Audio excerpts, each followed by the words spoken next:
Bonjour à toutes et à tous, bienvenue sur la chaîne YouTube de Des plumes et des nombres pour les numéroscopes des 3. Alors, pour découvrir les nombres de votre vie, je vous invite à regarder et à procéder au petit calcul en bas de la vidéo et vous aurez ainsi des orientations et des informations à ce sujet. Toutefois, il y a un nombre à considérer pour chacun de nous universellement quelque part ce mois-ci, c'est le 8. Parce que février est le deuxième mois de l'année et quand j'additionne le 2 du mois de février avec le 6 de l'année universelle, eh bien j'arrive sur le 8 qui est le nombre de la transformation, etc. etc. Alors je vous invite, je ne vais pas vous refaire un petit topo sur le 8, regardez les vidéos qu'il y a sur ma chaîne YouTube à ce sujet.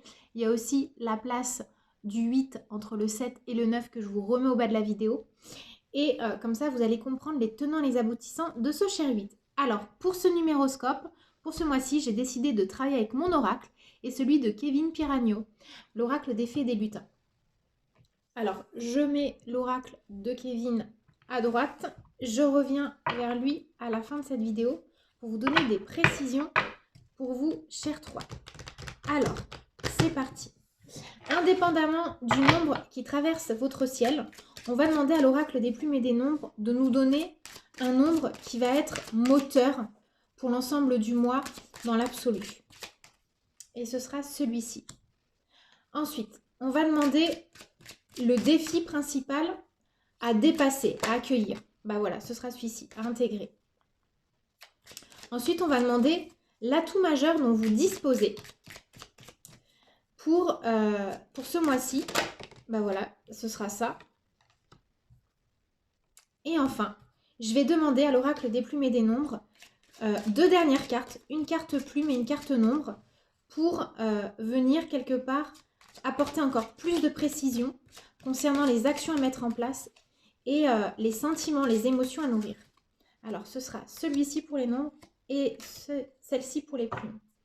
C'est parti. Alors, les 3, c'est parti. Dans quel état d'esprit, quelle est la tendance générale, quel est le nombre qui vous accompagne indépendamment des autres nombres pour ce mois de février? Et les 3. C'est le 6 qui vous accompagne. On vous parle de votre sens des responsabilités. On vous demande quelque part, ce mois-ci, de vous responsabiliser quant à un projet ou à plusieurs personnes. Mais attention, quand je parle des responsabilités et que je tire la carte 6, je suis vraiment en train de parler des responsabilités au sens responsabilité du cœur. On vous demande de vous investir quelque part émotionnellement avec les vôtres. Il est question de ça là. C'est pas prendre ses responsabilités pour le plaisir de prendre ses responsabilités et faire les choses à contre-cœur. Au contraire, on vous demande de vous responsabiliser dans votre âme et conscience et de faire les choses avec plaisir, joie, gaieté et envie de partage. Alors maintenant, le défi majeur sur ce mois de février. Et la plume rouge. Alors, la plume rouge dans l'oracle des plumes et des nombres. Je vous explique de quoi il est question. C'est un peu la plume de la luxure. Il y en a pour certains d'entre vous qui vont allier ça à la passion et ça me va. En fait, on vous demande ce mois-ci de ne pas vous perdre dans des paradis, des plaisirs artificiels ou des plaisirs éphémères. Il faut savoir garder le juste tempo. Et justement, vous voyez, ça peut me parler là, par exemple, pour vous les 3, de personnes qui pourraient être amenées à sacrifier quelque part un peu les leurs par rapport à des passions ou des besoins ou l'envie de mettre son argent dans des choses qui vont quelque part vous éloigner, vous déresponsabiliser de votre quotidien. Par exemple, alors j'ai un exemple là qui me vient, mais tout bêtement. Ça peut être des gens qui vont avoir besoin, par exemple, de mettre de l'argent pour leurs enfants ou pour leurs animaux ou pour leurs parents dans quelque chose de bien spécifique et qui vont avoir envie de tout cramer, je sais pas, dans du jeu ou peut-être dans trop de soldes. Vous voyez, ça vient vraiment nous parler de ça. Donc, gare à vos passions, à ce qui vous importe de façon un peu fugace sur un instant T, parce que vous devez garder en tête que ce mois-ci, vous allez être amené à assumer pleinement et avec joie et légèreté vos responsabilités. Du coup, l'atout majeur là-dedans. Et c'est génial, c'est la plume jaune. Et la plume jaune, dans l'oracle des plumes et des nombres, c'est la force. Ça veut dire que vous avez quelque part toute la force en vous, toute la force nécessaire pour assumer votre rôle, pour assumer quelque part votre position et ses responsabilités, mais peut-être vous avez aussi la force de résister à certaines passions. Et ça, c'est intéressant. Le jaune aussi, c'est le chakra du plexus solaire. Le rouge, c'est le chakra racine. Donc ça vient nous parler aussi d'une forme de possibilité, d'une capacité à quelque part, ne pas céder à ces démons, à ces tentations. Vous allez être challengé les trois. Puis en plus, comme vous avez ce côté assez épicurien, assez hédoniste, assez plaisir de la vie, vous allez y arriver. Allez, je mets un petit acte symbolique. Je renforce le tirage en mettant une plume rouge ici et une plume jaune là. Je sais pas, j'ai envie de faire ça pour vous les trois. Alors, maintenant, on va regarder quelles sont du coup les deux autres vibrations moteurs qui vont vous aider à dépasser toutes ces situations. Génial. Alors, vous avez la plume vert pomme. Tac. On va l'habiller elle aussi. Et vous avez le magicien cartésien. Alors, c'est génial. Ça veut dire que grâce au magicien cartésien, grâce au maître nombre 22, vous allez avoir la possibilité de restructurer, de mettre du cadre, tout en gardant une magie dans vos projets, dans vos relations et dans ce que vous mettez en place. Le magicien cartésien, c'est celui en fait qui sème des petites graines d'or. Il ne sait pas encore que ça va devenir quelque chose de fort et d'intéressant, mais il fait quelque part un peu sans en avoir conscience, tout en étant visionnaire et en ayant quand même un certain degré, un certain niveau de conscience. Mais sur le long terme, en fait, il sait très bien ce qu'il fait, mais il ne connaît pas encore le résultat. Mais quelque part, il est sûr de la grandeur de ce qui vibre en lui. D'accord? Et la plume vert pomme, elle vient nous parler de douceur. Donc soyez conciliant avec vous-même. Par exemple, si vous avez un sentiment d'impuissance, d'échec, soyez capable d'être indulgent et de ne pas vous mettre la pression. Et ce qui va vous aider, c'est de vous reconnecter au cœur. Vous voyez, comme cette carte, on a cette femme au centre de la carte et qui est connectée au cœur avec sa famille d'âmes.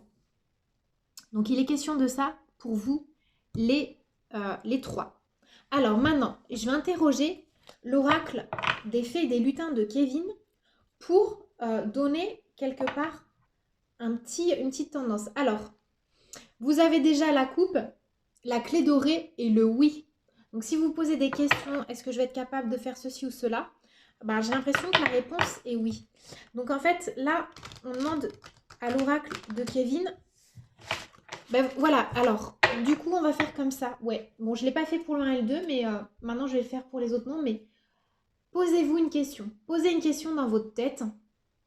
Et on va demander à l'oracle des fées et des lutins de Kevin de répondre à cette question. Donc, déjà, on a eu un oui à la coupe. Donc, ça influence un petit peu, mais soit. On va demander 2 cartes. Et celle-ci me plaît bien, puisqu'elle avait envie de sauter. Pour vous les trois. Et on a celle-ci qui a aussi sauté. Alors. Génial. On a la fée de la création et on a les créatures légendaires. Alors là, c'est génial pour vous les trois. Parce que la création, la créativité, c'est un peu votre fief quand vous êtes trois. Et les créatures légendaires. Alors, qu'est-ce que ça vient nous raconter?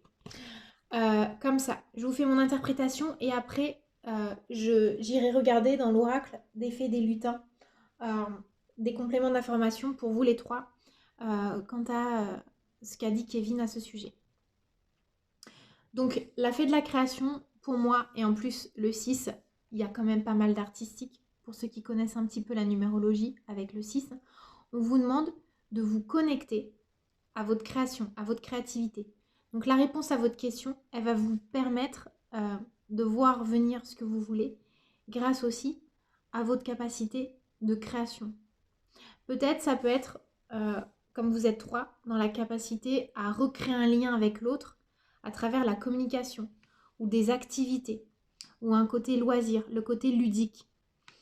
Et vous voyez, création, créature légendaire, on vous demande de retrouver un peu votre âme d'enfant, votre insouciance et de vous connecter peut-être à l'esprit animal, de la nature.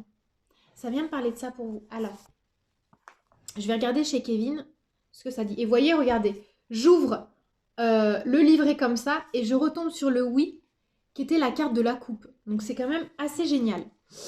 Alors, le 47, du coup, ça nous dit quoi? Kevin, qu'est-ce que tu nous dis? Alors, spécialité enchantée de la fée. La fée de la créativité est vêtue d'une robe bleutée. Elle maîtrise mieux que quiconque les activités qui servent à créer, chant, peinture ou construction. Cette fée de la création vous donne la poussière de fée pour vous permettre d'être dans une expression. Vous pouvez faire appel à cette fée lorsque vous souhaitez avoir de nouvelles idées pour inventer. Sa baguette magique confectionnée avec des outils artistiques vous apportera des vibrations poétiques. Vous pouvez faire appel à cette fée en utilisant divers supports créatifs ou imaginatifs. Le, le, le 11 qui est issu du 47, petite parenthèse, vient nous parler aussi des émotions profondes, de la dualité avec le 11. Donc c'est un maître nombre et c'est aussi le pouvoir du créateur, le 11. Vous avez besoin d'une séance énergétique. Vous pouvez recevoir votre poussière de fée avec cette carte et les deux autres cartes, cartes fée des bois et des sorts. Rendez-vous à la page 20. Méthode souffle de poussière de fée. Génial. Donc on a ça là-dessus. Sur le 27, maintenant, qu'est-ce que ça nous dit? Le 27. L'animal est un message subliminal. Il est possible pour les animaux de communiquer avec le monde invisible. Alors déjà, on a la carte 27. 7, c'est un nombre par excellence qui se met en lien avec la connexion animale. Et le 9 aussi. 2 plus 7, 9. Le 9, c'est le don, l'humanitaire. Et le 9, en fait, c'est l'amour inconditionnel. Et les animaux sont dotés de cet amour inconditionnel. Les animaux sont nos plus beaux alliés pour nous protéger et nous guider tout en faisant preuve de fidélité. Pas besoin de paroles pour accomplir leur rôle. Chaque connexion se fait avec les vibrations. Chaque créature magique sera avec vous, authentique. Énergie d'amour, vous voyez, ou soutien pour les lutins, ils sont importants pour vous en ce moment. À travers un regard, prêtez attention aux animaux qui vous entourent, car ils ne sont pas là par hasard. La symbolique peut être un déclic en faisant cette rencontre féerique. Une créature légendaire a un message spectaculaire. Génial. Voilà les 3. Je vous invite à méditer là-dessus. Je vous embrasse et j'espère qu'on aura été capable avec Kevin de vous donner certaines clés. Bye bye, à bientôt.